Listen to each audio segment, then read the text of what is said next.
We are back from a long summer break, and I can surely say we are back with a bang. Zandvoort seems to have caused trouble for a lot of drivers, and today we will see what went wrong for many of them, and why LECLERC is once again mad at the Ferrari team. So don't go anywhere and stick around till the end of the video. Usually the practice sessions are kind of boring to watch. Just 1 hour-long session with no actual racing going on, but in the Dutch GP, the chaos started from the very first session. As soon as the first practice session started, Nico Hulkenberg in the Haas F1 car crashed out. At turn 13, he went really fast into the corner and lost his rear end, which led to him ending up in the crash barrier. After that, another major incident happened with our beloved two Aussies, Oscar Piastri and Daniel Ricciardo.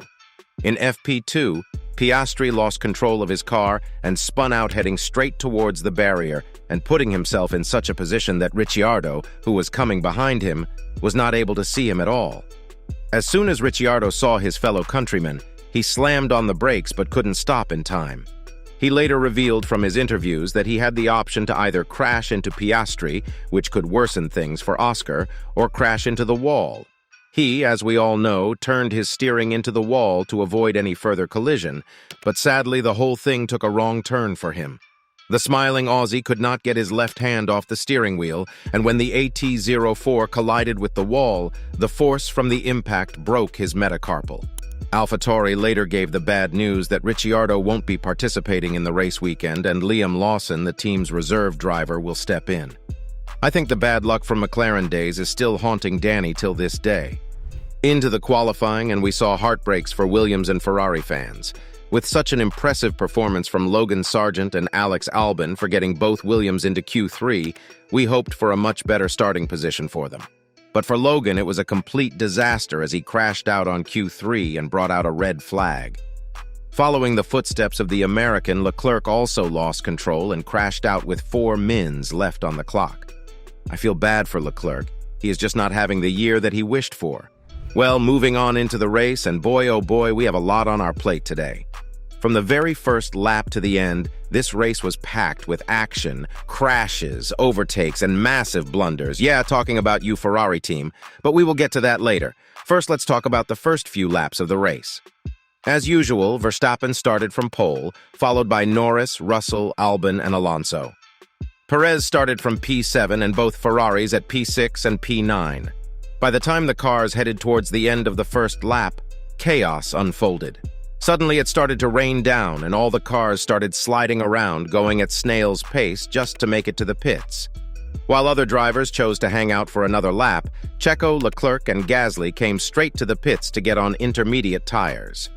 Well, what a move from Sergio Perez, as this gave him a chance to win or finish second in the race. However, for LECLERC it was a disaster. The mechanics weren't ready with tires, and it was a costly mistake as he lost all the position to the other drivers and came out P17 after that pit. But luck turned around for him as the rain just got much heavier and drivers on slicks were almost 6 seconds slower than the monegasque. Finally, when everyone pitted and the grid sorted itself out, LECLERC and Sainz were 6th and 7th. Meanwhile, Checo, who pitted with LECLERC, was now leading the race, and this just goes to show how bad that Ferrari pit stop was. The most shocking thing is that the McLaren, who we all thought might finish on the podium, were nowhere near the top 10. Not just McLaren, but Mercedes too, as Hamilton and Russell stayed out long with slicks, and just lost out so much time that they were P13 and P14 by the end of lap 10. I'm sure Toto Wolff will be slamming his desk after those few first laps. But eventually the track dried out and we saw some soft rubber put back on the cars.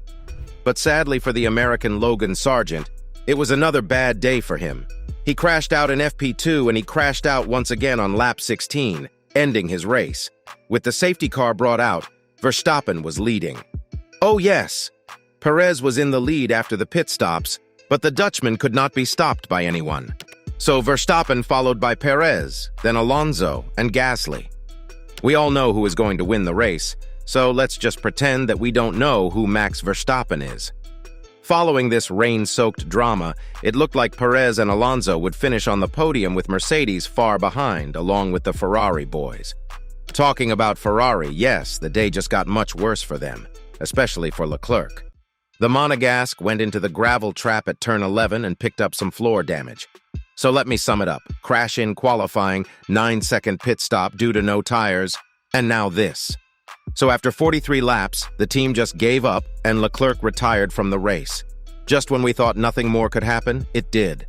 On lap 63, rain once again covered the entire track with water, and all the cars started aquaplaning. FIA had to step in, and for the safety of the drivers, the race was red flagged. Perez, who was second, spun out in rain, and Alonso snatched his position to go P2. After about an hour of delay, the race resumed, and Verstappen just went flying out ahead, followed by Alonso in second, Perez third, and Gasly and Sainz battling out for fourth. As the laps went by, another dreaded message came from the Red Bull garage. Car 11, Sergio Perez got a 5-second time penalty for speeding in pit lane, and you know what that means.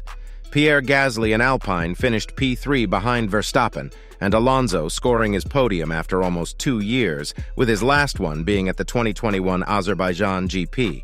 So Perez finished behind in P4, followed by Carlos Sainz in P5, who managed to score decent points for a worse weekend for Ferrari. Well, there is a lot more that went down in the race, but if we covered everything, I am sure it will put you to sleep. So let us know in the comments below what you think about the Dutch GP and what could Ferrari do to stop repeating the same mistakes.